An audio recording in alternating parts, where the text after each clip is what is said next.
pay more than ink on the record!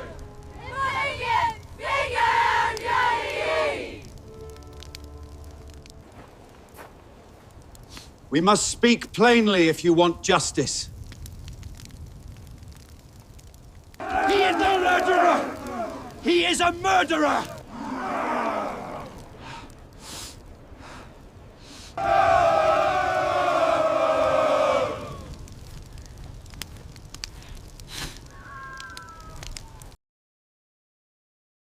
Hugh brought the axe down, and the head met wood with a clean, final sound that cut off a dozen conversations in the market square. Shame tightened Ho's voice before he could speak. He had no place to hide that feeling from the crowd gathered under the dusk lamps. The sheriff read the sentence aloud, and people stepped back with the small, measured courtesies of law. Within those first breaths after the act, the cost of the duty was visible. Turned faces, lowered eyes, and the thin, practical thanks that kept personal warmth at arm's length. Hugh did not linger. He lifted the axe from the block with slow hands and set it against his shoulder. He felt the weight in muscle and bone more than in conscience. The central problem pressed then, and would press for days. The household had rent due, neighbors watched for scandal, and his trade made them measure him by his task rather than by his bread, his roof, or the names of those who shared his table. Thomas remained at the edge of the crowd. Who saw him there, coat pulled against the cold, fingers fiddling with the hem of his sleeve. Thomas had come to learn work from Hove, but tonight he had watched the motion that defined the older man's life. Thomas's presence tightened something in Ho's chest that was not regret so much as the need to defend a choice that hurt him and protected others. They left the scaffold with the sheriff's ledger snapping shut. A few townsmen muttered across the square. One, they should have kept him in chain, and another answered, "We pay for order here." Thomas followed without speaking. Hugh kept his step steady.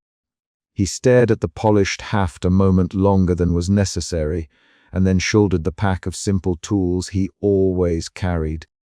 Back in the narrow lane outside Ho's house, the landlord's flagged steps were a low, slow threat. The man in a merchant's coat waited near the gate.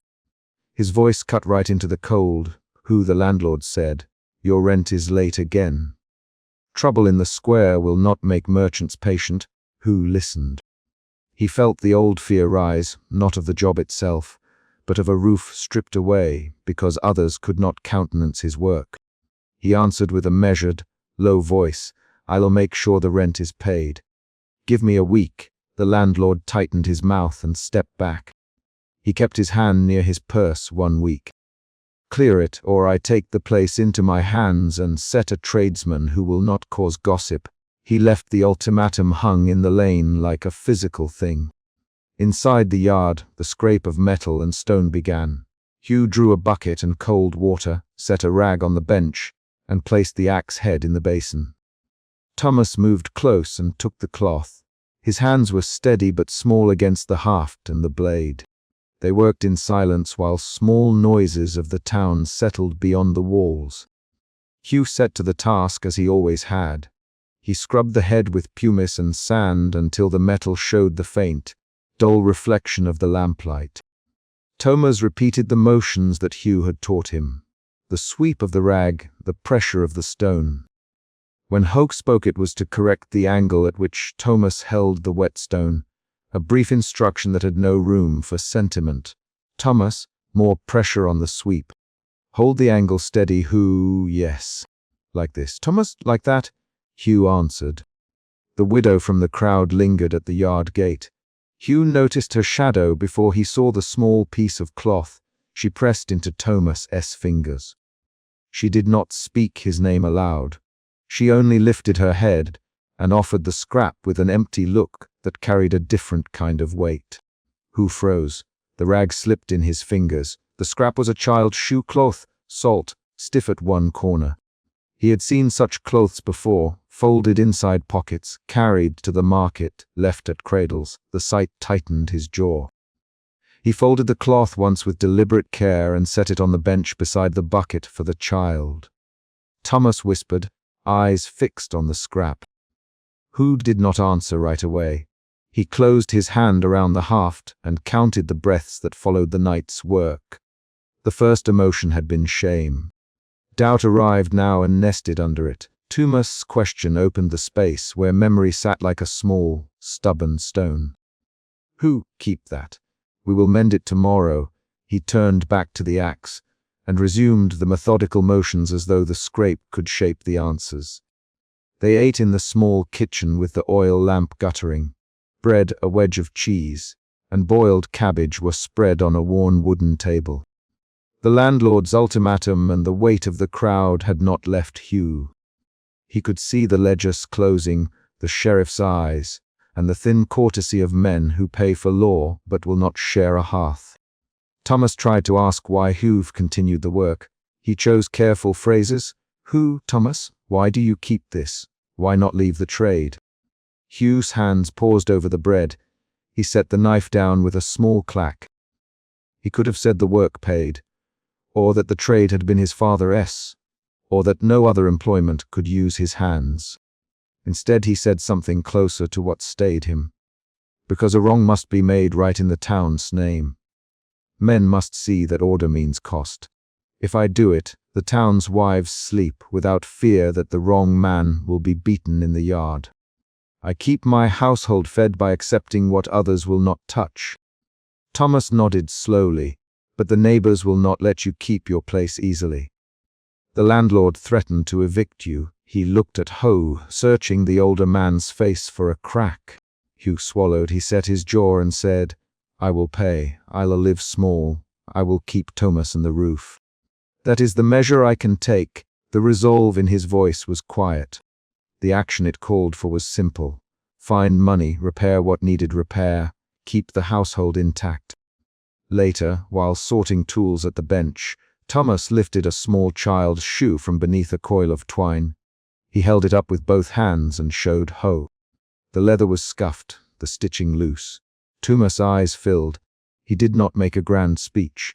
Who is this? Hugh's fingers tightened on the rag. He looked at the shoe and then away. For a moment, the night made room for an old memory that felt like a burn under skin. He answered in a low, even tone, I once found a child left on the river bank. The town had little time for such things then. I wrapped the child and left a note at the shrine. I kept the shoe. I meant to forget it, but I could not. He paused. I do not tell stories that soften the truth. I keep what I must so others do not have to carry the work I do. Thomas took that in. The feeling in the yard shifted from shame to a slow, aching pity that was not sentimental. Thomas' face hardened with a new resolve. That was the first emotion shift: shame, doubt, pity, resolve. They were still arranging the tools when a voice shouted from the lane. A man came forward with a grief in his stride. He did not wait for words that might be tempered. He pushed through the gate and stood at Hugh's doorstep with his hands open, as if to hold a wound. How? The man cried, You killed my brother today. You should pay for that with more than a ledger ink. The crowd behind him pressed in. Faces pressed at the shutters. Someone spat in the gutter. The accusation had the sound of a legal complaint and the heat of private loss. Hugh set the axe down gently against the threshold. He looked at the man and the line of townspeople. Hugh spoke without raising his voice. Name who speaks. Say his name, the man answered. John Merrick. I will not have the man who took John stand in my street as though nothing happened. He took a step forward and kicked the dirt with his heel. You call it law. I call it murder. The crowd's tone changed. A few people nodded in agreement. Someone near the gate shouted, Lock his door. Make him a prisoner in his own house. Another voice called, He must leave. We will not share the road with him. Demands piled on like cold stones. Hugh felt anger rise sharp and immediate. The emotion lodged itself in his hands. He had expected scorn, but open accusation at his doorstep threatened the fragile chain he had built to keep his household safe. He could feel Thomas behind him, stepping back to give space, hearing the scrape of the crowd. Who, John Merrick, drove a cart into a child last market. He broke the law of the town. I carried out the sentence he had been given.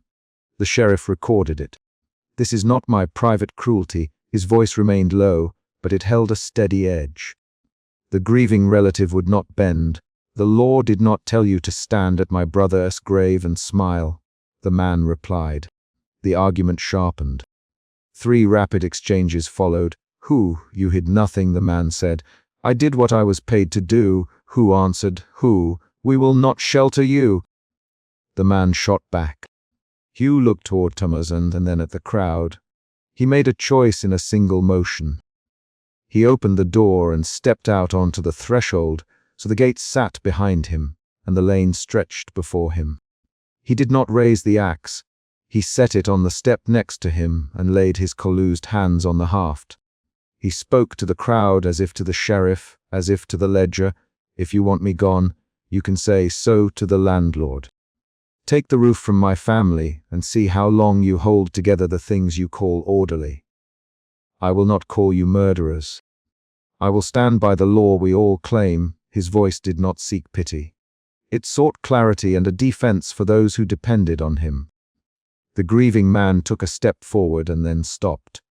He had an answer ready, but the assault of words died for a moment under the stubbornness of Hugh's posture. Some in the crowd muttered that the man had a point, and others hissed a reply. The widow who had left the cloth stood at the gate again. She pushed forward with a small loaf of coarse bread in one hand. She did not shout. She laid the loaf on the doorstep and then, without another sound, turned and walked away. The loaf on the step changed the shape of the moment. It did not erase the accusation. It did not restore neighbors. It did something smaller and more dangerous. It acknowledged Hugh as a person who kept a household, not merely as the instrument of a sentence. Thomas moved to take the loaf. He carried it inside with a quick motion. Hugh watched him. There was a second emotion shift then. Anger loosened into guarded gratitude, which in turn hardened into a renewed resolve to protect his household. When the crowd finally dispersed, it left a wake. Footprints in the lane, a tossed scrap of paper, a child's cry somewhere down the street. Morning would bring more questions from the landlord, and perhaps a ledger entry moved by rumor. For now, sleep edged the town back toward routine. Dawn found Ho at his workbench again. The child's shoe lay open on a small board. He threaded waxed twine with deliberate fingers and stitched the heel with care. Each stitch was an action that refused to let the boy or girl who once wore the shoe slip into an abstract sorrow. He mended it the way he had always mended tools, precise, patient, practical. Thomas sat nearby and watched. "Ho, I will stay, I will patch roofs. I will do whatever keeps the rent paid." His voice trembled, but it held firm in its offer. Hogue did not thank Thomas with a speech. He handed the needle back and arranged the tools so everything sat ready for later. He only, then learned to keep accounts, Thomas. Learn to barter, learn where coin hides in the town. The job is more than the axe. That sentence set the next work for both of them. A small knock came at the front gate. Hugh paused, needle in hand, and motioned for Thomas to listen. The knock was soft and careful. When Hogue opened the gate, the widow stood there again, hair pulled back, eyes tired. She offered a plain ceramic cup filled with stew and a small folded scrap of cloth with another stitch in it. "Who?" she said simply. "I will not tell the town to be kinder. I cannot do that. But I can bring food. Keep your roof." She did not give her name in full. "I am Anne Merrick's sister," she added under her breath. The name landed like a new fact that shifted how Howe understood the earlier accusation. Anne Merrick's sister had the look of someone who had stepped away from the anger and chosen steadier work. Hugh invited her in for a moment. She would not stay long. She pressed the cup into Thomas' hands and turned again. When the door closed, Hugh set the cup on the hearth and looked at Thomas. "We will pay rent, Thomas. We will mend. We will keep the yard clean. I will go to the market and take odd jobs. But if the town asks whether order must be paid for, we will answer that order costs people like me. He paused. "And if they ask what mercy looks like, we will show them where it can be found in small acts." Thomas met his eyes. "Hugh, will you tell me how you decided to take this work at all?"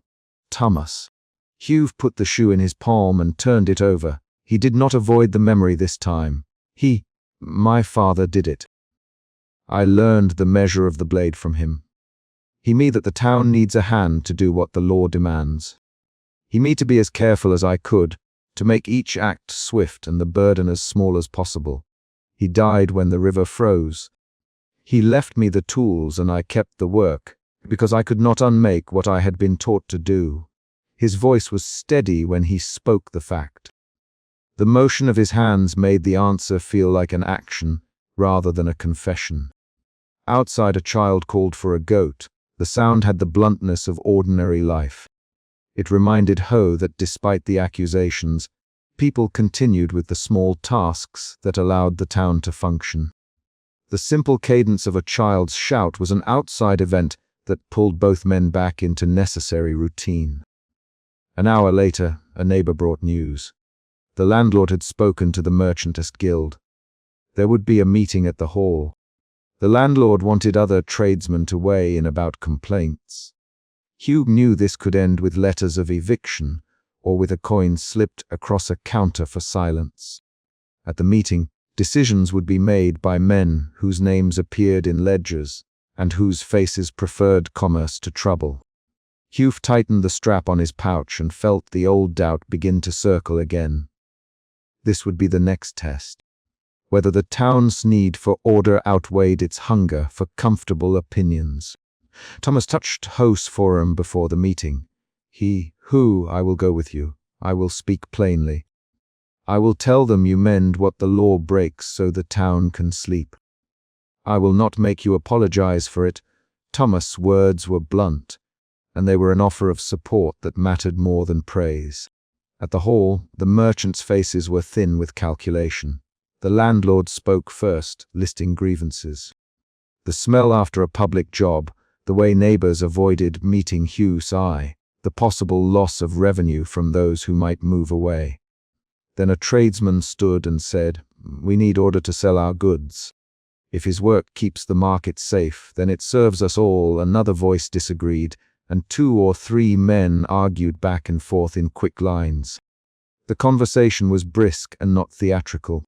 Who spoke last? He did not plead. He described in precise terms his method. He explained how he sheathed the blade when done, how he cleaned the tools, how he recorded the names and sentences in his own book when the sheriff failed to do so properly. He showed the ledger page where the sheriff had written the sentence and the receipt the town had given. The men listened to facts rather than feelings. The meeting ended with no immediate eviction. The landlord accepted a plan. Who would take on a few small deliveries for merchants and set aside coin weekly for the rent.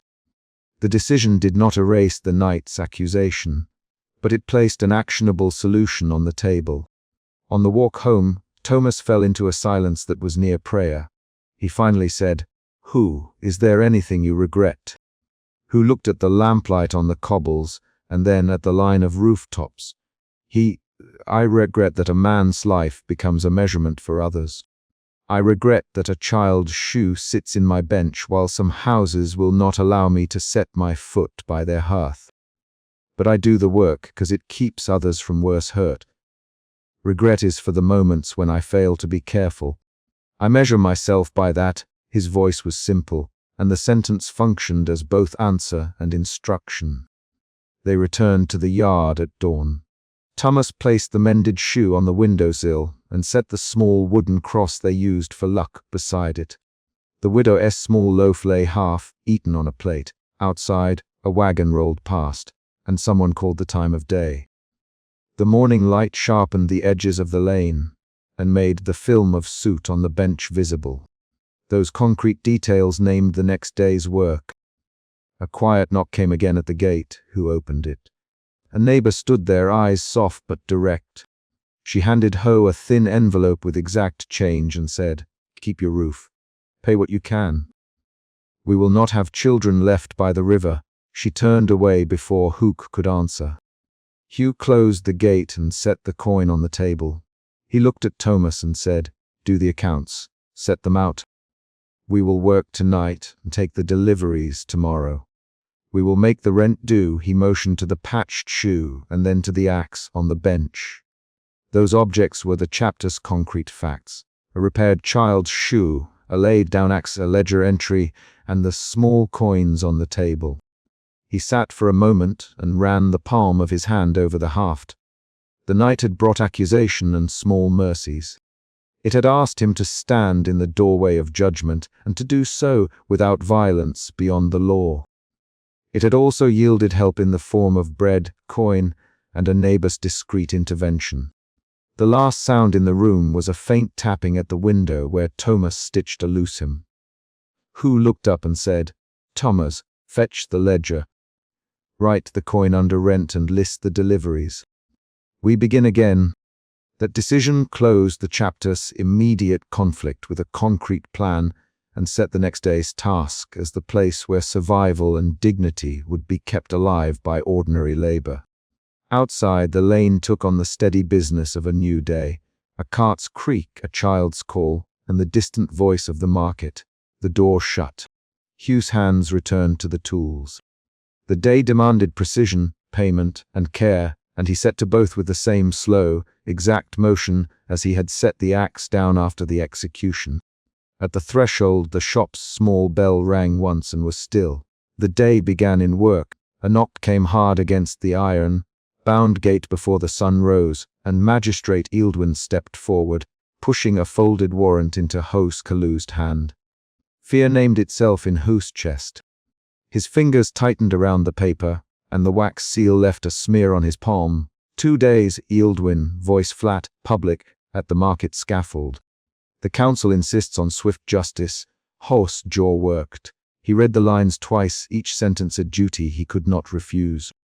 Hugh had a lifetime of small certainties: the way the axe sat in its leather rack, the order of his tools, the way Thomas swept the workshop floor each morning.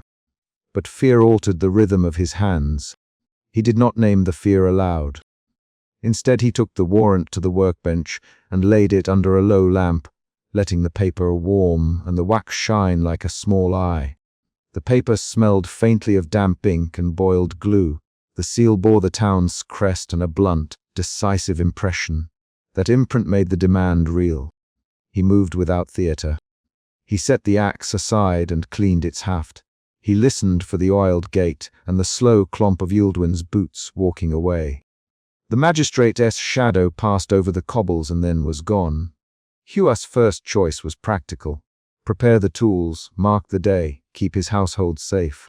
Fear pushed him toward motion. Thomas arrived at the door too soon to be useful. He carried wrapped in oilcloth, and his hands were still warm from the baker's oven. "Who?" he said, voice low.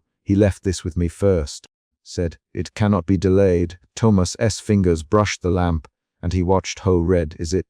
Who is it?" Thomas, stumbling over the question, Rowan, Hogg answered.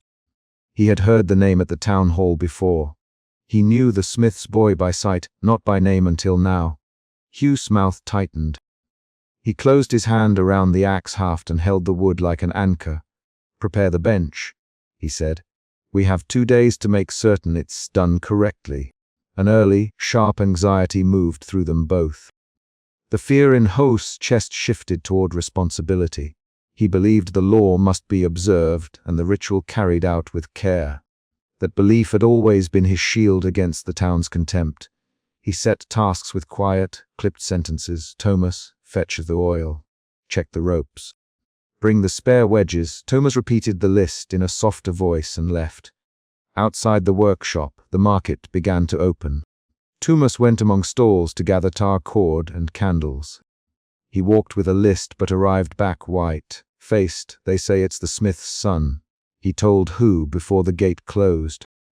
He kept his voice small, as if the town itself might eavesdrop. "They say friends of his will not stand for it. They say the smith has been weeping, and the smith's friends are promising trouble." Hogg did not ask for more than Thomas offered. He placed a hand on the apprentice's shoulder. The gesture was brief but steady. The fear that had been private in his chest moved into a sharper, outward edge, worry for the house, for the iron latch, for the child sleeping against the fire. Keep the back window shutter latched. Tell Marta to keep her door bolted. Thomas nodded and left again. By late morning the first sign appeared. A crude wooden peg pushed into the workshop latch, the tip of the peg rubbed smooth, the crude carving of a single notch. Hugh found it as he returned from measuring rope. He held the peg between thumb and forefinger and turned it on its axis. The notch could have been a child's mark. It could have been a warning. He felt the notch in his palm like an accusation. He did not shout.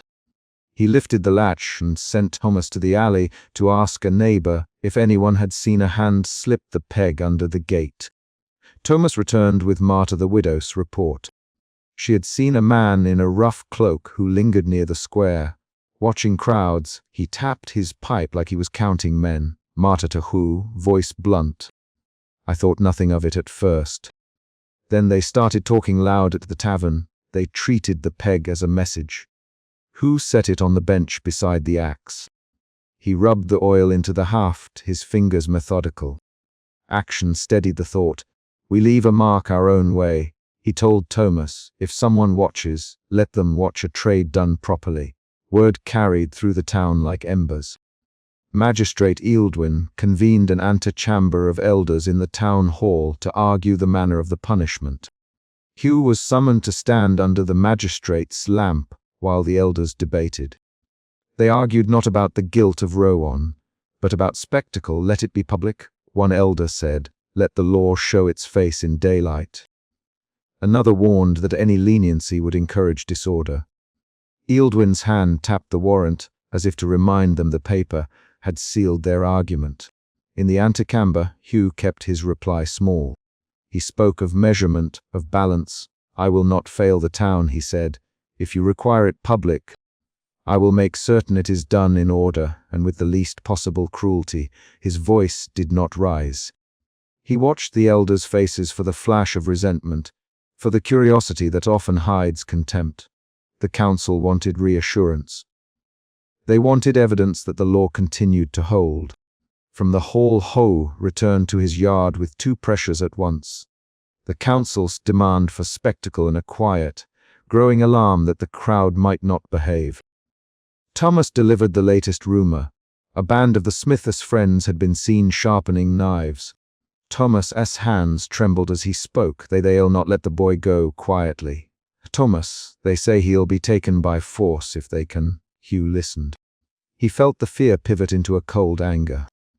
Not for himself, but for the ritual that must be preserved, and for the boy whose small life had tied itself to so many others. Thomas then forced himself to add something else, a confession he had been holding. They were behind the shop, where the lane narrowed, and the day's heat had not yet settled. Rowan and I grew up on the same street. Thomas, voice barely above a whisper. He looked at Ho with an expression that stopped the air. We played near the Smith's door. He taught me to throw a stone proper when I was 8. He helped me mend my cap when I tore it. Thomas' words broke, and he clenched his fist. Hugh felt a new, sharper shift, doubt. The duty was now tangled with a personal plea. Thomas' history with the condemned made the sentence intimate. Hugh had to change his way of thinking from rule to person and back again. A single measured question. Did you know of any plan? He said. Thomas shook his head. No, not plans. Only that they will not accept this quietly. Who looked long at Thomas. He saw the apprentice's hands, the small scar at the ear, the way he still kept the cord his mother had given him. He remembered the last time an axe had struck wood in the market, and how the sound had shut conversation in the square. That memory of the market falling silent at the chop of steel lay on Ho like a ledger. He had performed his work there before. He had felt the town's eyes, the abrupt hush. He had carried the weight of those silences home. At dusk, when the holding cell's heavy door creaked, Hugh went alone. He walked the narrow lane with his cloak gathered, the lamp smoke tasting of resin. The lockup smelled of straw and stale breath. The barred window let in a line of late light that dusted the floor. Rowan sat on the straw, his hands empty. He looked younger close up, his face thin under a child's jaw. Rowan did not plead with Hugh. He spoke in a small voice that showed the ways people explain themselves without excuses.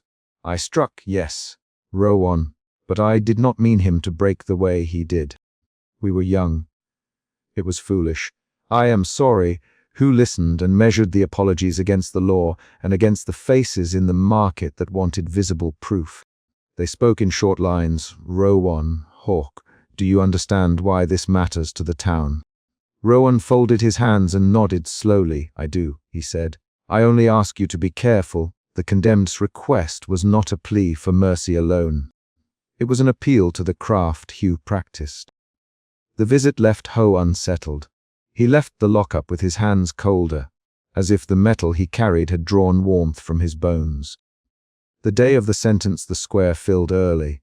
Stalls were pushed back and a scaffold stood central, its planks clean and its ropes coiled. Magistrate Ealdwin paced and spoke to the crowd in measured tones, while elders took positions to watch the law be enacted. Hugh moved among them, checking the axe head, the rope knots, the firmness of the beams. He worked with the ritual care, measure a line test, because his trade required those exact, formal motions. Crowds swelled with noise and predictions. Thomas stayed by the back of the scaffold, hands on a coil of spare rope, face pale but steady. He kept glancing toward the smith's corner where men clustered with glancing hands. The smith himself stood rigid near the rear, eyes fixed on the central square. Gasps replaced conversation when Rowan was led forward, supported at the shoulders, then the sudden surge. A group at the edge pushed forward, faces set and voices raw. Someone shouted a name, knives flashed as if exposed by the sun. Men tried to climb the scaffold. Thomas heard the shout and moved at once, a reflex that outpaced planning. He pushed into the press to block two hands striving for the ladder. "Thomas!" Hugh called, voice high as he saw the move. The apprentice's shoulder caught an elbow. He reeled and hit the scaffolding uprights. The crowd's anger condensed into a single violent push. Hugh stepped between the ladder and those trying to reach the condemned. His arms positioned the axe, not in threat, but in the measure of his work. A hand reached for Rowan's shackles. Hugh struck for order. He swung the haft to parry a man climbing the ladder. The blow was about holding the ritual in place, not about harm to the mob. Thomas cried out when a rock struck his side. He stumbled and fell back, pressing his hand to a wound. The press of people opened and closed like a bellows around them. Hugh saw Thomas on the cobbles, breathing fast, a smear of blood at his sleeve. That sight shifted Hugh's fear into a terraced resolve. He could feel each decision as a weight he placed on the balance. Protect the ritual. Protect his apprentice. Keep the town from descending into chaos. Words could not smooth the moment. Hugh shouted to the guards to hold the periphery. Ealdwin's voice cut through the noise with an official command, which steadied some in the crowd. But not all. Men still surged, pushing the ladder. In 3 quick, sharp motions, Hawk stepped, pulled the axe free and struck the beam with a hard, purposeful blow that rang like a bell. The sound did what his hands could not. It snapped attention to the motion of the craft. The crowd faltered at the signal and motion. The ladder did not rise. Guards pulled forward and hauled the struggling men to the periphery. Thomas lay on the ground breathing through pain and grit.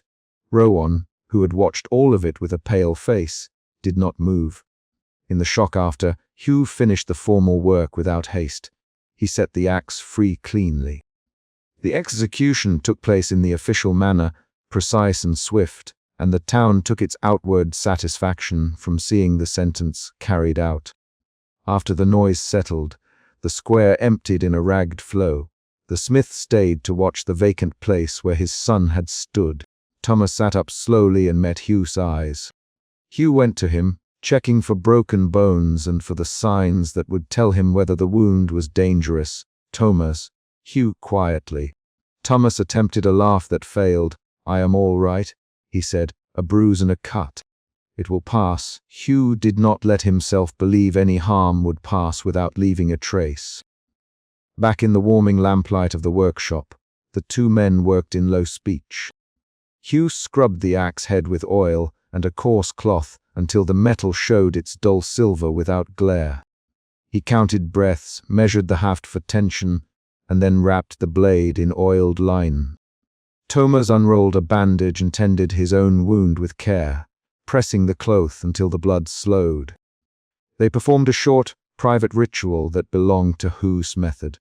Set the tools in order, place a small wooden cross on the bench, and say nothing of fate. Thomas tied the bandage with hands that trembled less now. He watched Ho with a face cupful of questions he did not voice. "You did it cleanly." Thomas, voice small, "I saw." "You were steady." Ho only nodded.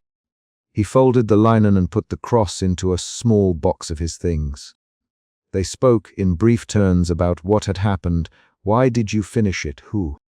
Thomas, the question raw. "Because it is my work." Ho answered, "Because the town will break in worse ways if the process is interrupted.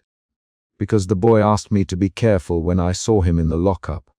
The answers held neither triumph nor consolation. They were specifications. Night deepened and the lamplight bent the shadows across the floorboards. Hugh stacked the tools into place, the axe first, then the wedges, then the rope. Each piece returned to its exact home. Thomas wrapped the spare rope and tucked it under a bench. They moved like people closing a day's accounting. The fear that had been a first response in Hugh had shifted through duty, doubt, and cold clarity, leaving him wearied but still able to perform the next action. A soft knock sounded at the outer gate as they were about to extinguish the lamp. Both men turned. The sound was measured, not the hurried pound of a drunken crowd, but a precise, deliberate tap. Hugh crossed the yard, the floor creaking under his boots. He opened the half door to a small circle of lamplight and found no one waiting on the step, only a single folded note tucked beneath the latch, the same crude wooden peg still in place. The note bore no name. Inside, the ink read 3 words that shifted the night's shape. "We remember him." Who folded the paper once and put it into his palm like a ledger. Thomas stood behind him, eyes wide, the bandage at his side darkening faintly as if to mark the night's cost. They had met the immediate test. The sentence had been carried out. The scaffold had not been taken by force. Yet the note returned a new problem, a reminder that the town's anger had not vanished, only stored, and that their work had left marks beyond the tools. Hugh closed the gate, latched it, and set the peg in the same notch where he had found the first warning. He placed the peg on the bench between the axe and the small wooden cross. He did not speak. Thomas watched him and then began to tidy the oilcloths. Outside, a street dog scratched and moved away into the dark. Inside, the lamp guttered but held. The chapter resolved the immediate conflict. The execution took place, the ritual was preserved, and the injured apprentice tended. The town's demand for visible justice had been met. Yet a new quiet pressure remained, an unsigned message left under the latch, and the two men knew the town's memory could be patient. Hugh slid the axe back into its leather rack and closed the workshop door with a slow, deliberate hand. The latch clicked. Someone knocked once more, softer this time, and footsteps receded into the night. The nailed figure burned at the edges when Ho shoved the gate open, and the scrap of cloth with his name fluttered away from the nail. Fear sat in his chest like a cold stone. He kept one hand on the gate and the other on the haft of the axe at his back, because fear made him measure his weight. "Thomas," he said, voice low. "See this?" Thomas crouched, fingers careful, and touched the scorch with the pad of his thumb. The cloth was still warm. Hugh's jaw tightened. He smelled tar and wood smoke and the cheap pitch the troublemakers used to blacken the rag. He lifted the scrap out. Someone had written his name with a blunt iron. The name was his, folded and pinned with a strip of rusted nail. The problem was plain. Someone in the town had turned marking into threat. The fear shaped every movement he made in those first moments. It drove his first choices. He pushed the gate wider and the yard showed its familiar clutter. A child's shoe half buried in straw, a patched cradle leaning against the wall, the stone doorstep smeared where he stepped too many times. Thomas pointed to the base of the gate, where someone had tried to scorch the wood deeper, as if they had wanted the sign to read longer than the night. They nailed it proper, who, Thomas? They wanted you to see it first thing, whose hands did not hurry. He unhooked the leather satchel at his waist and checked the strap. He listened for sound in the lane. The first external act after the discovery came quicker than either of them expected. A woman from across the lane stood with her shawl held tight and lifted a collused finger at the gate. "There he is," she said. "Look at his gate." Her voice pulled neighbors from doors and shuttered windows. Hugh stepped back under the lamplight and folded his cloak tighter. He had carried the axe down in the square once, and he knew the shape the town took when it decided to speak as one. He thought of the market that fell silent the day the axe head met wood. He remembered how people had stopped mid-conversation the last time his hand swung in public. Those memories were not plans, they were warnings written in sound and glance. Thomas pressed close. "Hugh, someone might have come by while you were at the magistrate's, when Ealdwin brought the warrant. They might be testing you." Hugh's mouth made a thin line. We do not run because the town yells," he had to steady himself and to steady Thomas, who looked at him with a mixture of worry and a curiosity that bent toward protection. The suspicion that a neighbor had acted alone shifted into a sharper fear that this was organized. They moved together back toward the door. Voices rose in the lane.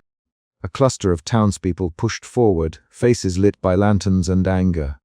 Martha, who carried bread and kept a bowl at the poorhouse door, stepped toward the gate and spoke, so the nearest could hear. "He keeps the law's worst work," she said. "Who keeps our men from being done wrong?" Her words landed hard. Hoof kept his hands empty and visible on the gate's wood. He answered in a measured tone, "Martha, I do the duty given. I keep to the warrant and the magistrate's orders." His voice did not plead. It stated what he would do.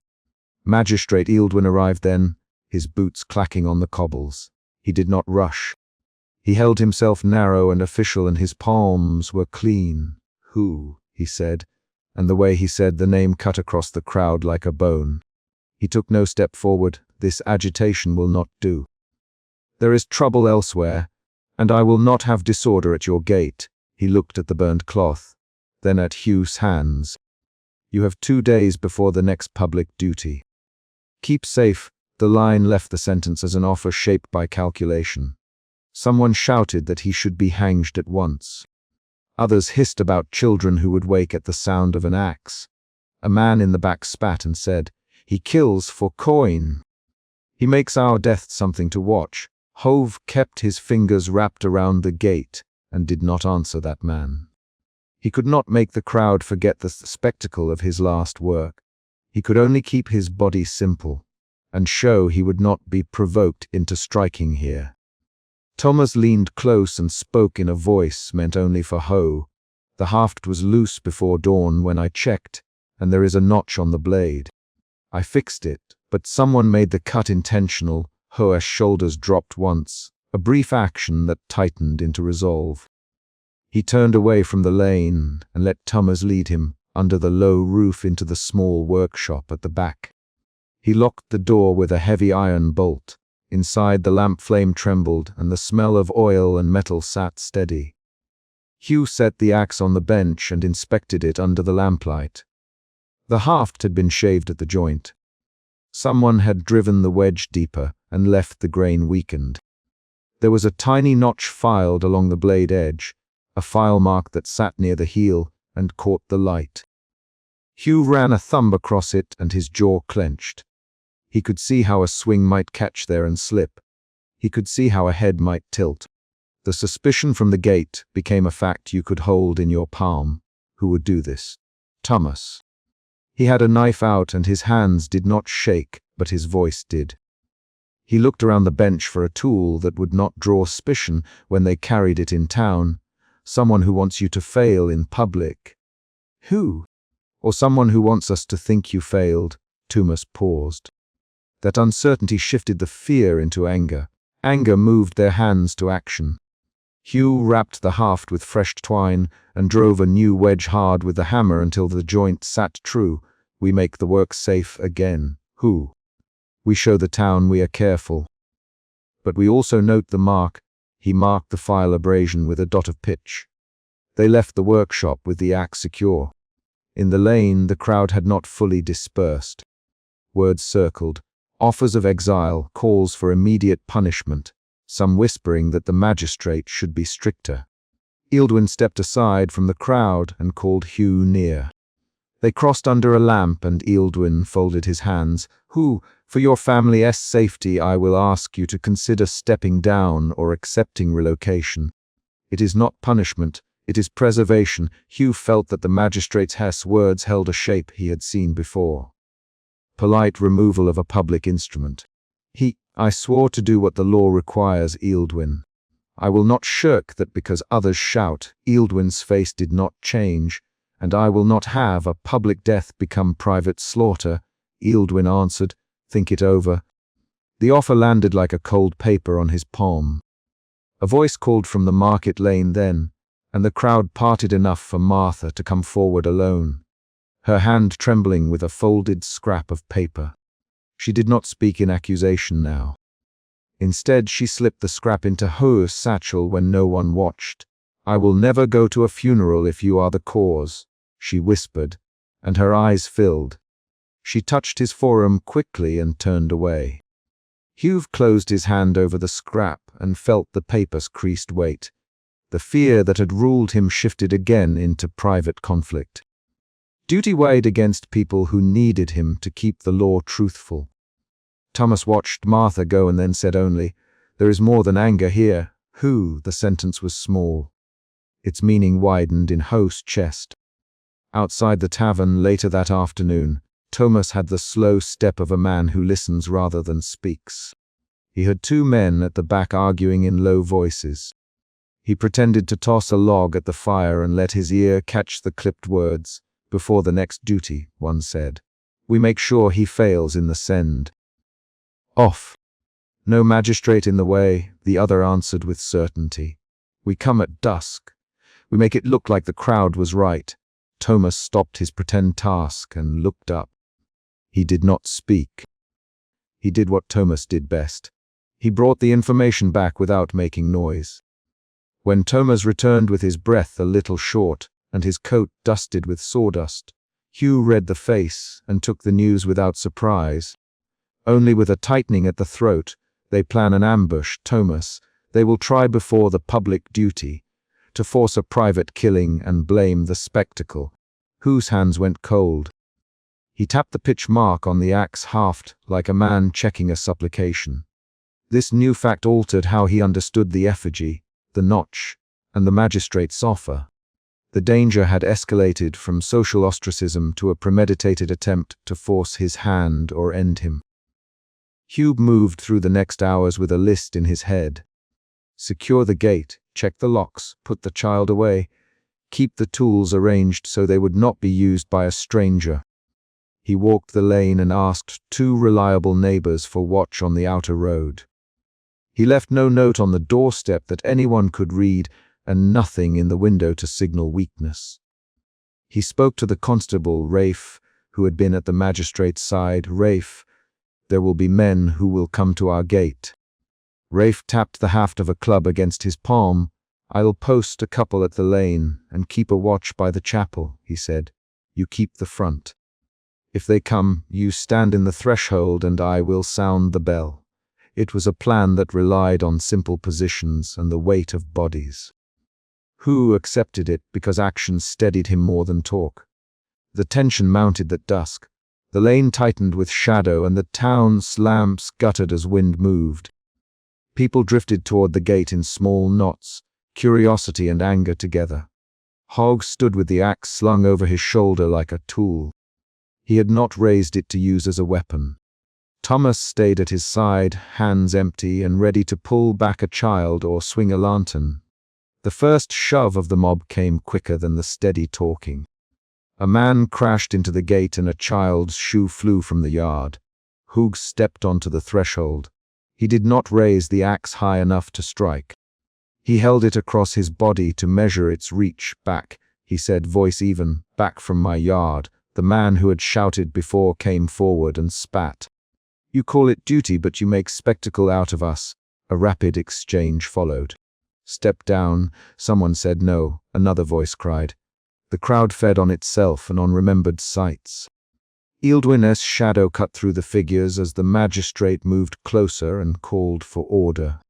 The constable's foot struck the cobble and he stood between Hugh and the closest men. Words crashed into actions. A heavy man shoved the gate and Hugh's shoulder met the wood with force. For a moment the gate bucked and a plank splintered. Someone found that moment to throw a stone. It hit the door frame and sent a splinter across Hugh's cheek. He tasted blood. Thomas cried out, "Oh!" The crowd's anger pressed forward as if to fill a hole. Hugh felt the axe's weight and the sound of the town's voice, and in that tight breath he made a choice.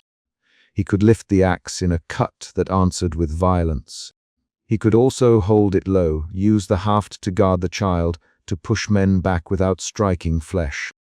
He let the axe rest across his forearm and used the haft to bat a man away from the cradle. His hand did not close to kill. The motion was a precise strike of distance, not blood. 3 voices moved in quick succession while the crowd reeled. Back! Constable Rafe bellowed. Hold! Magistrate Ealdwyn barked, careful with the boy. Martha screamed from the edge. Those lines kept the riot from tipping over. The men at the front paused when Rafe swung his club at a barrel and crushed wood to make a loud crash. In that instant of noise and surprise, a few feet of space reopened. A pocket of quiet formed where the lamplight washed over splintered boards and the scorched rag on the gate.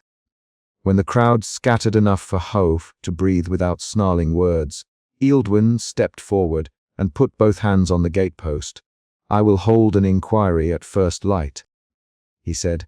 No man will be dragged and no justice made private tonight.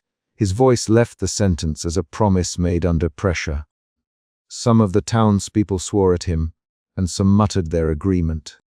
Hugh's shoulders went slack the way a man lets go of a rope when he decides to stop climbing. He felt the fatigue of anger, of defending a threshold with nothing more than a tool and a hold. In the quiet that followed, they tended to the broken boards and the scorched effigy. Thomas picked at the nail and found soot under his nails. Martha came forward and did not shout. She bent and gathered a bit of the burned cloth into her palm, as if curating a shame.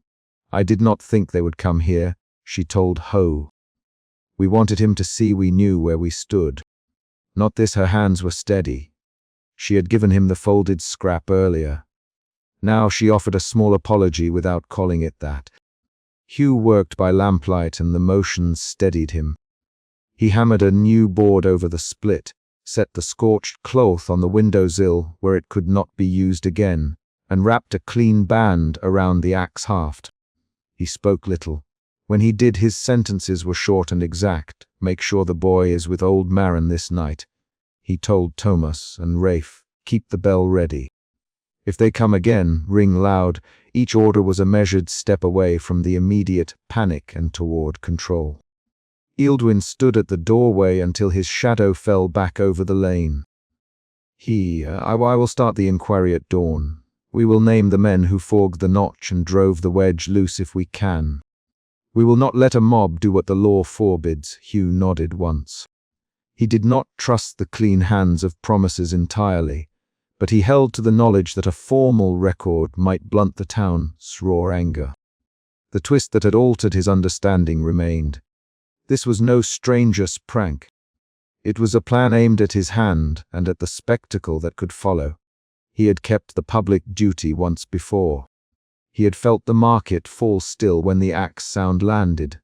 Now the market's silence had shifted into a threat that pressed at his gate. Thomas sat on the step and watched Hoke set the scorched cloth beside the cradle. You could leave, Ho. Take the magistrate's offer, and we go up north where no one knows your name. Hugh's hands paused over the bandage on the haft. If I leave, Hugh replied. Someone still kills when the law is not watched. I learned that after the last time I saw men gather for a show. I will not trade the child's right to a proper end for my quiet. Thomas swallowed. The change in Ho's voice was small but clear. His fear had bent into a decision to hold duty in place rather than run. When the magistrate closed his door behind him, the house felt colder in the space he had vacated. The constable posted the watch and Thomas wrapped the child in a blanket and walked to Marin's cottage.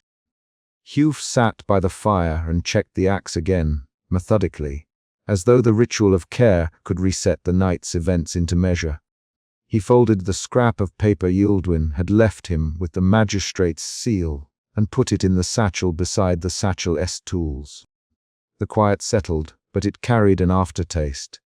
The knowledge that duty would never make him safe and that solitude had deepened. Late, as Ho blew the lamp low and pushed the blanket up over the child's shoulders, there came a sound at the gate. A soft knock, 3 beats, the kind you make when you want a single person to answer. Hugh rose and opened the shutter. A shadow stood under the lamplight. It was Rafe with his club slung and his face set. He held up a small scrap of cloth and a file wrapped in oilcloth. Found these near the back road, Rafe. I thought you should see them first. Hugh took the scrap and the file and felt the cold of it. He set them down on the table and, for a moment, he let the fatigue fill his bones. Outside, the lane was quiet except for the distant scrape of a cart. The inquiry would wait for dawn. The damaged gate, the nailed effigy, the notch in the blade, all remained as proof of a town that could turn its rituals toward danger. Hugh put the axe on the hook by the door and ran his calloused hand along its haft one last time. He closed the shutters and sat back down. He did not speak of fate or new beginnings. He checked the latch, breathed out, and listened for the sound of the town settling. The night held its quiet as a fact. Yildwin's promise of inquiry sat on the table like a folded piece of paper. Hugh reached for it, and then let his hand fall to his lap. The chapter ends with Magistrate Yildwin's seal on the table, Constable Rafe's quiet watch outside, and Hove closing the shutters with the scorched effigy tucked away in the windowsill, a small, concrete answer to the night's violence. They hammered a small child's shoe into the gate and rubbed ashes over the grain, while Hove kept one hand on the latch. Shame moved through his chest like a tight knot, and that shame made him leave the yard and face the crowd. When the first voice called his name, Hu answered by stepping forward with the axe haft at his back. The shoe sat at eye level, so close to his own small window that he could see the old stitch where Marta had mended it. That visible token made the problem clear. The town had chosen a public sign to mark his household for exclusion. Hu smelled wood smoke and hot tar on the air and felt the knot of shame tighten where it met practical thought. He measured his options under that pressure: move the workshop, perform penance, or hold the household against the town. Hu did not speak of feeling. He checked his gloves and adjusted the leather apron instead. Thomas hovered at the yard's edge, fingers on the hem of his cap, watching the crowd with a look that mixed worry and stubbornness. Marta stood half in the doorway, one hand on the cradle where a borrowed shoe lay under the blanket. A woman shoved the shoe forward and said, "Ho, you bring the court into our doors." The flatness in her voice read like an accusation, and the crowd answered with a low, steady murmur. Thomas stepped closer to Hu and said, "Hu, let me speak." Hu's jaw tightened. He waited for the magistrate's face in the crowd. Every movement of the neighbors had the purpose of naming him. 3 men smeared ash in vertical strokes across the gate, intentionally uneven so the markings would catch rain and remain visible. A small child watched barefoot and held his mother's hand. The child's toes were dark with mud and curiosity. Hugh reached out, touched the nailed shoe without removing it, and left a faint smear of his glove on the leather. He moved back to let the town speak. The crowd's leader, an innkeeper named Barrett, called, "You hide your trade in our lane." "We will not house the sound of it." Magistrate Ealdwin arrived then, not with a shout, but with a folded notice and a face that had learned to keep disappointment tidy. He set the notice on the stone threshold and said, "This is formal. Complaints will be recorded by tomorrow unless you accept removal or public penance." Who did not look at the paper? His eyes went to Marta and the cradle and to the small boot by the blanket. Thomas stepped forward and said, "Magistrate, please." Hugh keeps to his work. "We ask only for fairness." Ealdwin's fingers tightened on the folded page. Who, you know the law. The first external event came when a boy from the market knocked over a lantern, and it spat oil across the cobbles. The lantern clattered, the light flared, and a woman cursed as she stepped back, taking the lantern's handle with 2 fingers like a hot coal. That sudden flare sharpened the night. People moved as one toward the gate, filling its frame. Hugh heard the scrape of a boot and the constable's command, and he felt the crowd's balance move closer to action. He kept his hands empty but placed himself between the threshold and the group. Inside the yard, Marta moved the cradle a hand's breadth away from the door and tightened the blanket. Thomas followed her step and put his own shoulder against the workbench as if steadying both object and people. A mother in the crowd called out, "You took my son's voice." Before he could say sorry, that line landed and shifted people from complaint to accusation. Hugh's face did not change in words. He slowed his breath and counted off the moments in work-like cycles. His choice at that moment was the same method he used to test an axe head. Listen, measure, act. Thomas fetched a scrap from Hugh's satchel without asking and unfolded it. The scrap was a letter with pleading handwriting. He read aloud in a small voice, "If you must, make it quick. Spare him the rope." Thomas' hands trembled and his voice broke on the last word. Hugh nothing at first. His fingers tightened on the haft of a polishing cloth rather than the axe. Marta pressed her palm to the cradle and said, "Who left this with you?" Thomas answered, "Widow Anna. She came by 3 nights ago." That folded plea introduced a new fact into the public accounting. Not every condemned person had been an enemy of the town. Someone in the crowd hissed, "Then you secret bargains. You break the town's eye." Ealdwin's mouth thinned. We will examine the record. If your hand slipped, there will be consequence." The blacksmith, a broad man named Garrett, pushed through at that point and pulled Thomas aside into the alley by the smithy. He leaned close and said, "I saw Ealdwin alter the witness list after the last execution. I can say so under oath." The alley's cobbles were slick with aged oil. Garrett's voice kept low and urgent. Thomas repeated, "You saw the magistrate. Show me where. Tell me what you saw." Garrett whispered. He crossed out 2 names and added 1 word. "I thought I misread it, until I saw the smear of his thumb on the wax." Thomas held that for a moment and then said, "This could change everything." An external event followed. Distant shouts, the clatter of torches striking timber as if someone had started a bell. When they returned, the scene at the gate had hardened. Torches angled faces into bright lines. The constable stood with a billy and an expression that suggested duty without warmth. The crowd had turned from complaint to intent. Barrett shouted, "Seize the tools." "Let him not set a blade here again!" The constable moved forward and 2 townsmen grabbed the satchel from Ho's peg. Thomas lunged to grab it back, and the men held it like an offering. Who stepped between Thomas and the men? The climactic external event arrived at midnight, when the mob returned with torches and a constable intending to enforce the town's will. Torches hissed. The gate swung under hands that were not gentle. The mob seized the apron and the polishing stone and threw them into a heap on the street. A man pushed Thomas forward by the shoulder and said, "Keep him. Let him answer for the rest." Thomas looked at Hugh, eyes round and asking what defense remained. Hu moved with the heavy, measured step he used in his work and placed himself in front of Thomas. There was a rapid exchange then, 3 lines like flint. "Put him down! We will not be quiet!" "Stand back, or I'll run you through, Ho! Put the boy down. He is not yours to take," the constable said. "You will let us do our duty, Ho." "Tools are evidence, Thomas, magistrate," but Ealdwin stood behind the constable with the folded notice, silent. They argued with short sentences, each line pushing the moment sharper. A voice from the crowd said, "We will take the cradle next." That sentence landed like a threat, and the air filled with a new, colder determination. Marta stepped out and placed her hand on Thomas' sleeve and said, "No.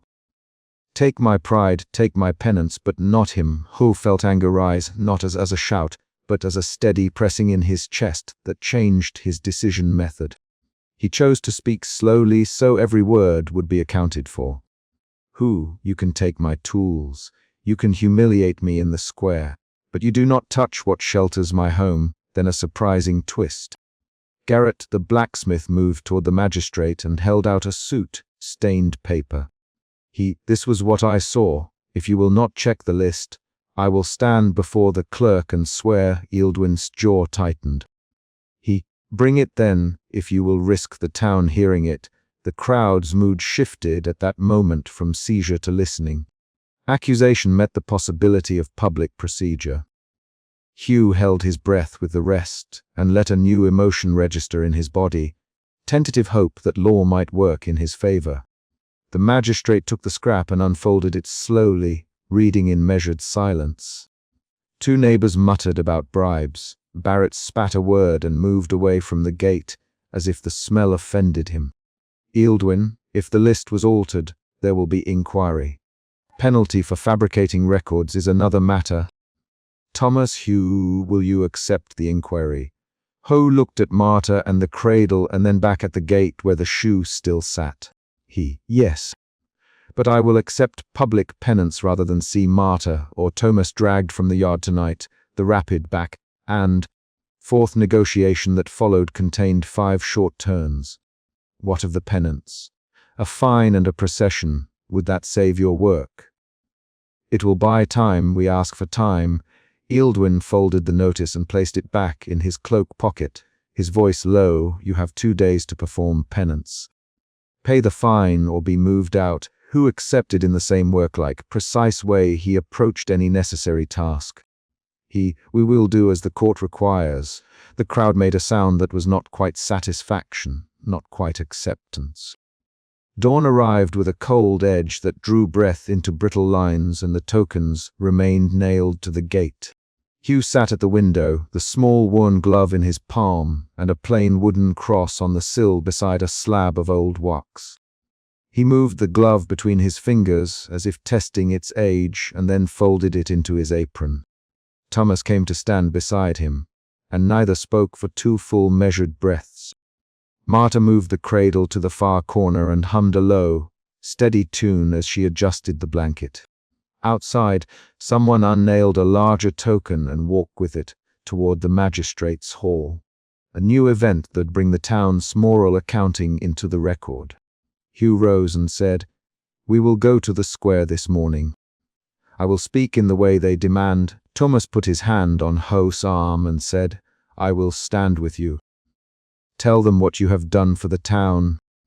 Hugh nodded and picked up his axe haft to set it in the corner with the other tools he would not use that day.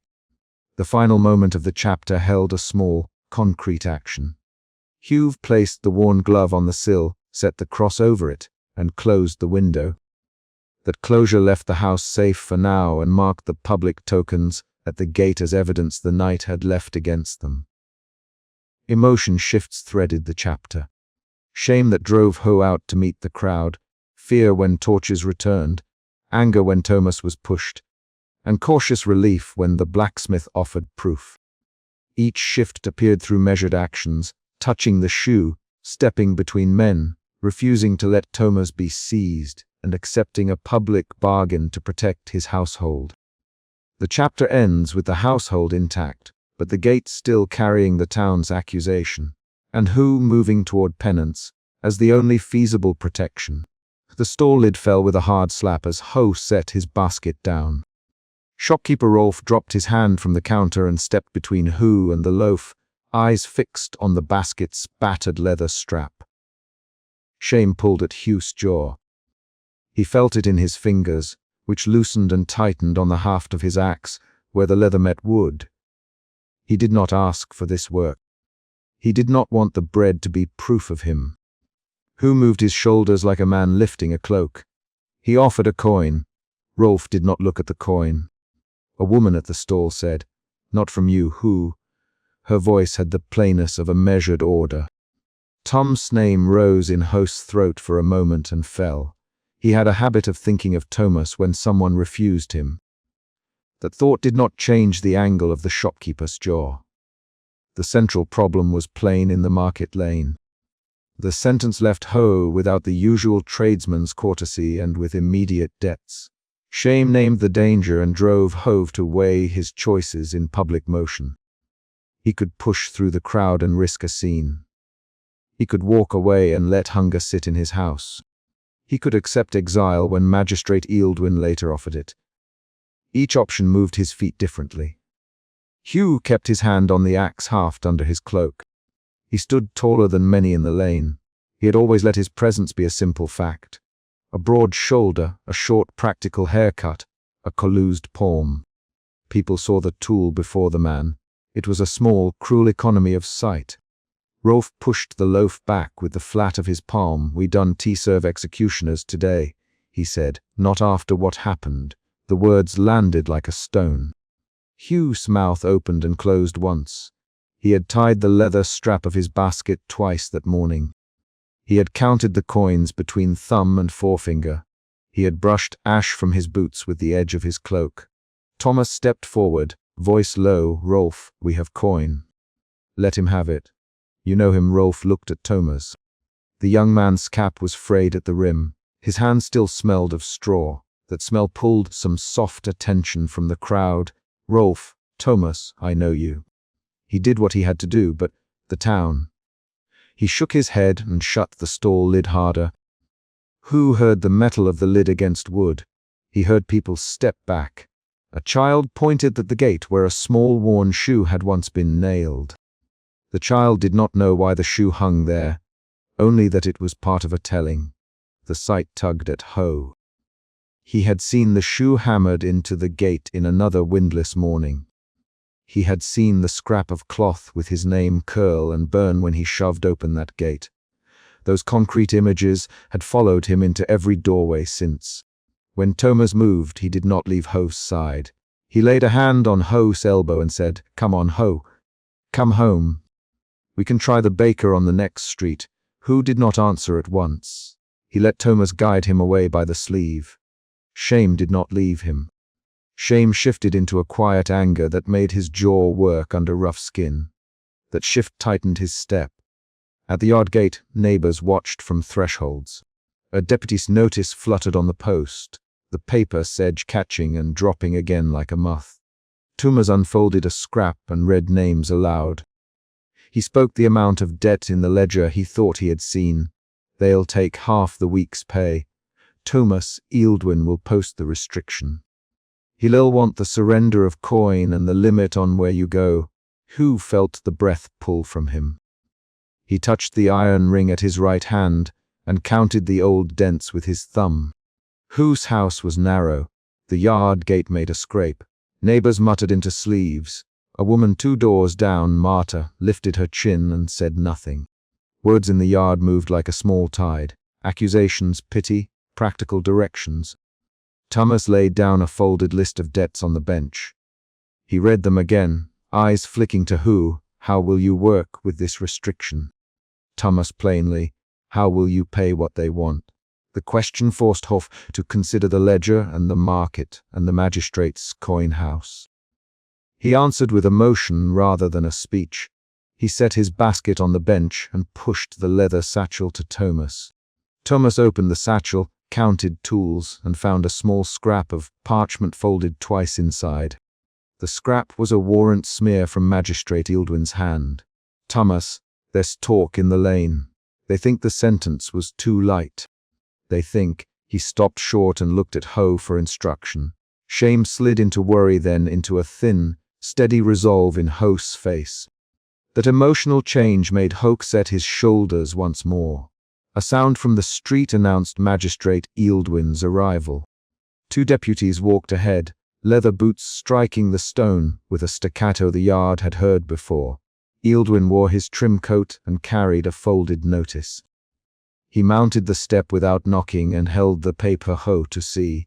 Who, Ealdwin, voice flat and measured, you must accept restrictions.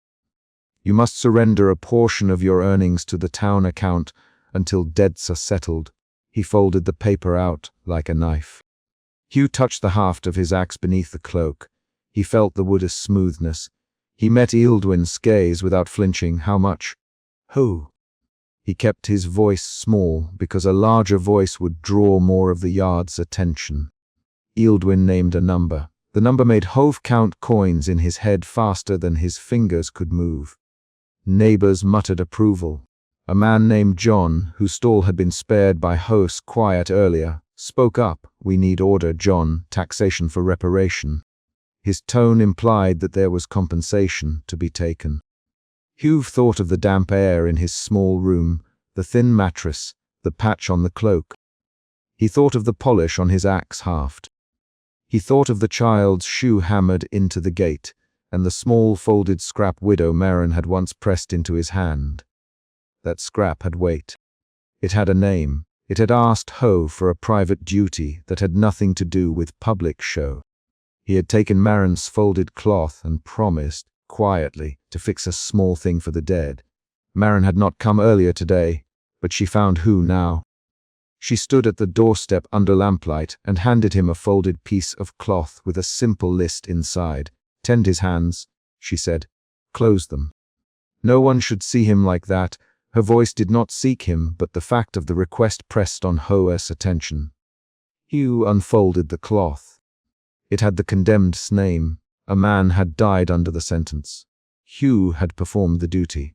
The law required the execution and the crowd required the spectacle.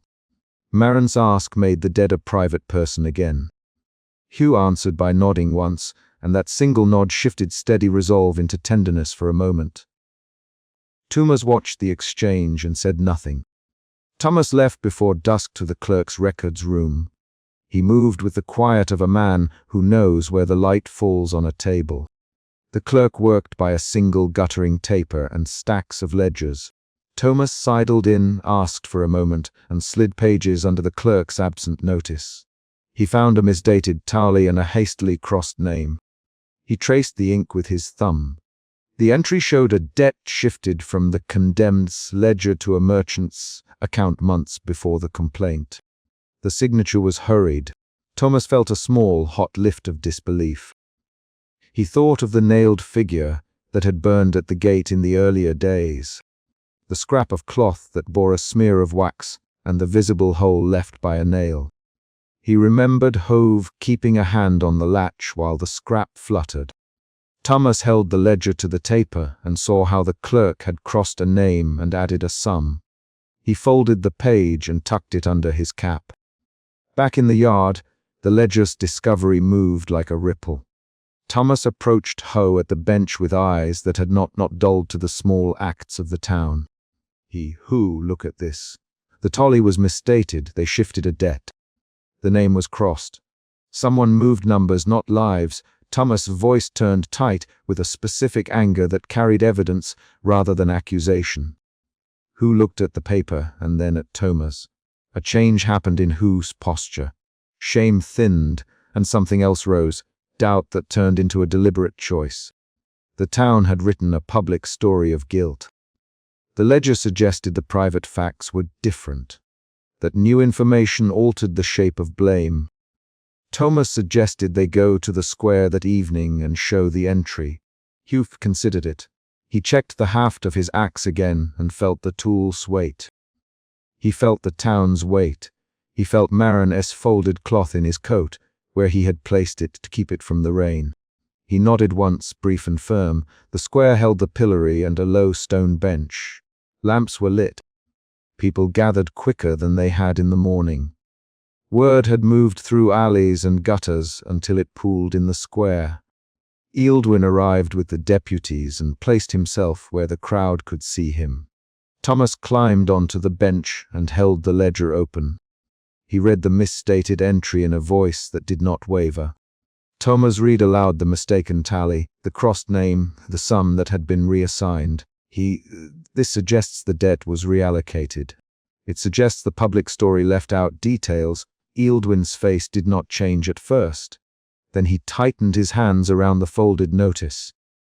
Some in the crowd muttered. Others laughed and then hushed. A small boy shouted a question. It was the moment the chapter had to shift. It was the moment the town had to decide whether the story it told itself was true. Ealdwin responded, "Thomas, that paper means little without proof. The clerk did this intentionally." His voice tried to steer the crowd back to official tone. Thomas answered fast, then questioned the clerk. Opened the records, read the dates. The exchange became faster. Question, answer, measure, retort. A few neighbors, Marta among them, stepped closer and called for the clerk to come. Voices layered over one another. The crowd's mood began to polarize. Some the ledger was proof of corruption. Others the ledger was a trick. Ealdwin offered a compromise.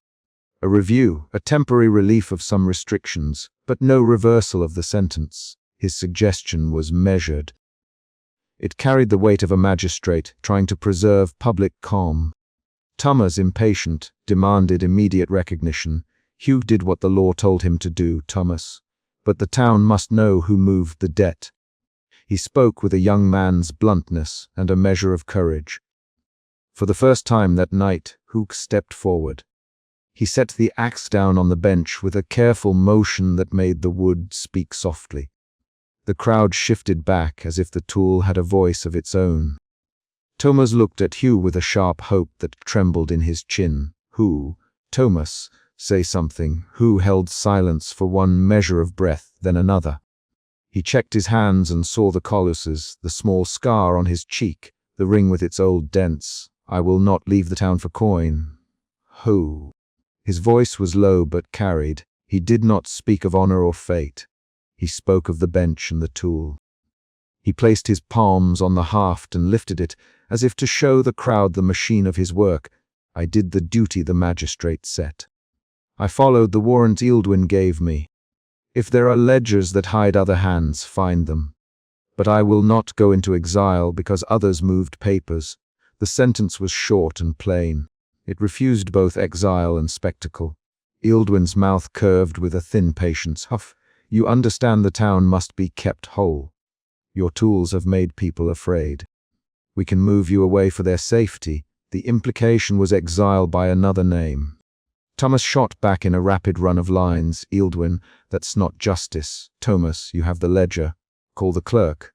Show us the accounts. Stop taking coins from a man who keeps his tools and his house. Thomas, Ealdwin, you will find you speak like a son who does not know consequence. And you will find you owe us an answer." Thomas replied, "Enough." Ealdwin snapped, "I will have my review. I will reclaim public order." 3 deputies stepped closer. A murmur rose and then fell. The rapid exchange had included 6 quick lines, and the town felt the rattle of argument. Then a twist arrived. Widow Merrin stepped out from the edge of the square, holding a small bundle wrapped in plain linen. She moved with an unhurried purpose. She climbed the bench with the help of a neighbor and pressed the bundle into Ho's hands. "He had a cross under his shirt," she said. "He had a debt that wasn't his. In the end, to have his hands tended. You to close them. Who?" The statement changed the shape of the crowd's attention. It turned an abstract sentence into a person with a cross and a small folded cloth. Ealdwin's face tightened. He Marin a stiff official question about dates and witnesses. Marin answered only what she knew. He was poor. He left a ledger with me. He owed to a man called Joris before anyone made the charge public. I do not know why the ledger shows what it does now. I only know what my neighbor told me and what I saw on his hands. The detail pulled at a few faces. People murmured. The ledger Thomas held now landed with new relevance. The crowd divided more clearly. Some neighbors softened toward Ho. Others hardened. A man called for law to stand. Another shouted for mercy. The magistrate offered a reluctant compromise. He announced a temporary revaluation of the debt allocation and a minor relaxation of the restrictions. He refused to take back the sentence in public. He offered instead a formal inquiry that would last weeks and cost coin to pursue. Hu refused the magistrate's offer of exile. He refused to take the damp cart that would carry him to another village. He walked to the bench and laid his axe down flat on the wood, blade away from the crowd. He removed his gloves and set them on the haft with a careful motion. Thomas watched the action like a man watching a door close in a carefully planned house. The laying down of tools was not a speech. It was a public answer. It the town what Hu could not put into legal language. It them he would stop being the visible instrument of the law for them, at least for a time, if that would save his household from ruin. Some in the crowd nodded, others spat on the ground. The magistrate made notes. The night grew colder. Lamps threw hard circles of warm light into the square. Hu and Thomas walked home with the bench empty behind them and the axe set down where anyone might see it. The ledger sat folded in Thomas' cap. They had forced the town to ask a question. They had not resolved everything. The notebook of debts still sat in a clerk's room. The public story had been disturbed but not rewritten. Back in Ho's dim room, he methodically set about cleaning his tools. He took a cloth and ran it along the haft. He drew the rag along the blade and saw the faintest fleck of ash that had not yet come off from the earlier days by the gate. He felt the ache in his shoulders and let his hands work. The act of cleaning shifted his agitation into focus. This was a practical ritual that kept him steady. Thomas sat by the small table and laid out the folded ledger. He spread the misdated page and traced the ink marks. He spoke quietly. They will call for inquiry. Thomas, it will take time. They will move coins, maybe bribe a clerk. They will try to quiet the people. His voice had a hardness now that had not been there when he was at the clerk's table. Hu nodded. He wrapped his hands in oil, cloth, and tied the strip. He looked at his gloves on the windowsill where the lamplight found them. He placed Maren's folded scrap beside the gloves and a small wooden cross that had been given to him once by a woman whose husband he had executed by order of the court. He laid them in a row, plain objects that carried weight. They spoke with sure lines. Thomas, we will press the clerk. Ho, we will bring witnesses. We will show the ledger to honest men. Ho, we will be careful. We will not make this another spectacle. We will not trade one public show for another, Thomas answered. I know. The exchange was quiet and did not pretend to settle every doubt. It showed a plan rooted in small acts. Speak to the clerk, gather witnesses, avoid blood and fury. The plan had the roughness of a working trade. It had the clarity of two men who knew the cost of sound. Days followed with the slow machinery of formal inquiries. Notices moved along posts. The clerk was asked to bring ledgers to the office. Thomas and Hu returned to the square with witness after witness. Marta, who had seen payments, John, who had called for order, and a thin merchant who admitted moving sums between accounts months before to cover his own losses. Each new witness altered the ledger's weight. An unexpected reveal changed the case more sharply. The thin merchant named Joris was shown to have pressed a debt on a faintly ill man who could not speak for himself. The clerk's crossed name turned out to be a hurried correction after a merchantess plea. It was not clean corruption. It was a chain of small dishonest moves that had become a public pile.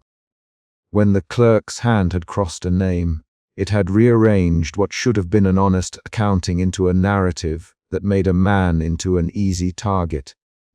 When the council read the accounts aloud in the town hall, Ealdwin's tone was guarded. He admitted error in oversight and assigned partial blame to the merchant and to clerical haste. He did not reverse the sentence that had been carried out. He could not. The law had been enforced and a man had been executed. He did announce restitution to Hu's household for costs wrongly taken, and he removed some restrictions. The crowd outside the hall reacted with a mix of approval and a thin dissatisfaction at the depth of correction. Hugh accepted the restitution without ceremony. He received a small purse and counted the coins in the doorway of his house with Thomas beside him. The coins would patch the roof and buy a new strap for his basket. He felt relief on the edges of his face, and yet a duller, deeper act that would not leave. He had expected the law to be wrong sometimes. He had not expected the town to run so quickly to a story that needed a human life to explain its order. When the magistrate's order finally adjusted the financial claim, some neighbors shifted their manner toward Ho. Not everyone changed. A child still pointed when he walked by. Some shopkeepers treated him as if he had not existed before he performed the public duty. But a number of neighbors offered a nod that carried the specific gravity of one person to another. Thomas received a quiet thanks from John. Marin left a small parcel at Hugh's gate with a piece of bread and a stitched handkerchief. The final moments of this night were not dramatic. They were precise. Hugh took his axe from the bench, where he had left it the first night, and examined the haft for wear. He tightened a loose ferrule and smoothed a nick in the wood with a small plane.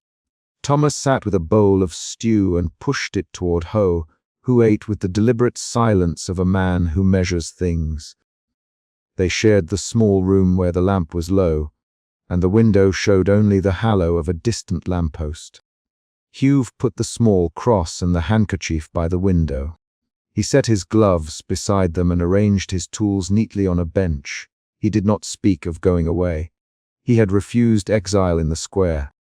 He refused out of a need to keep the life he had built. The small household, the ritual of tool care, the private acts he performed when no one forced him to watch a public show. The refusal was not a boast. It was a choice to accept the cost and to hold a private dignity in those routine acts. Thomas cleared the last bowl. You did what you had to do, Ho. You did it cleanly. You let the law stand, and you made room for truth. That is something men remember, even if slowly. His voice was soft and earnest. Hugh tapped the wood of the bench with his knuckle. He felt the callus and the scar along his cheek where a slip of a blade once nicked him. He breathed once and let the day's tension sink down. Night settled without ceremony. Hugh and Thomas spoke in short lines about practical things. Fixes, who would sweep the yard, what neighbor might pay a small debt in grain. The conversation kept emotions concrete. Each spoken item was an action to be done rather than a sermon to be borne. Before sleep, Hugh took Marin's folded cloth and placed it under the cross on the windowsill. He touched the cloth as if to feel the shape of the completed duty. He drew his gloves on, then took them off to let his hands air for the night. He lay the gloves flat, palms up, and smoothed the leather once. The final act of the chapter was a deliberate, small ritual that tied the private to the civic. He closed the window and latched the simple iron catch. A knock sounded at the outer gate as he set his hand on the latch. Hugh rose, moved to the door, and opened it. Thomas stood behind him steady. A neighbor held out a small parcel, a repaired strap from Rolf, an apology of soft bread, and a note that read, "For bread and repair." Not mercy. For neighbors, Hugh took it. He could have refused. He did not. He closed the gate with both palms and set the bolt. The chapter ended on that concrete sound. The bolt sliding home, the small parcel in Ho's hands, and the bench where the axe lay waiting. The public story changed just enough to buy them time. The ledger had been opened, names shifted, and some restitution given. The child at the gate still noticed a shoe on the old display and would ask about it another day. This night gave Hugh a settled task. Keep the tools, keep the house, mend what could be mended, and answer each knock with the steady fact of a man who keeps his hands busy. Emotion root. Shame had driven the first step and shaped choices. Emotion shifts moved from shame to anger to quiet resolve, and finally to wary acceptance, each shown in action. The town murmured and argued. The magistrate negotiated. The ledger revealed a misdate. Witnesses spoke. A widow asked for private care. Thomas pressed the clerk's records. Ealdwin arranged a compromise. Who laid his tools on the bench and refused exile. The final scene settled on a knock at the gate and the closing bolt, simple actions that resolved the chapter's immediate conflicts and left a quiet, practical work ahead.